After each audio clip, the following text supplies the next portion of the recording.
एक लड़का था जो जंगल में बकरियां चरा रहा था। तभी एक बकरी जंगल के अंदर की ओर भाग गई और वह भी उसके पीछे पीछे चला गया। जंगल में बहुत अंधेरा था। वहां उसने देखा कि कोई चमकदार चीज चमक रही है। जब वह पास गया तो देखा कि वह कोई लाल पत्थर जैसा था। उसने थोड़ा सा हाथ में उठा लिया और घने जंगल से बाहर आ गया। उसे पता नहीं था कि यह क्या चीज है। वह सोचने लगा कि ये तो बस लाल पत्थर हैं। उसने अपनी ओढ़नी में से निकालकर उन्हें जंगल में फेंकना शुरू कर दिया। जब सारे पत्थर खत्म हो गए तो केवल एक बचा था। तभी एक आदमी ने यह सब देखा और दौड़ते हुए आया। उसने कहा, पागल, क्या तुम जानते हो ये क्या है? लड़के ने कहा, ये तो बस पत्थर हैं।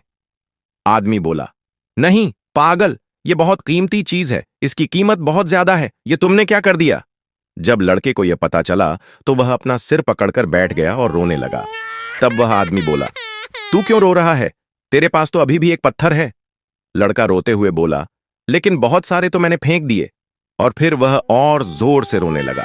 बस यही है जिंदगी, सोच समझकर जीना मेरे प्यारे दोस्त।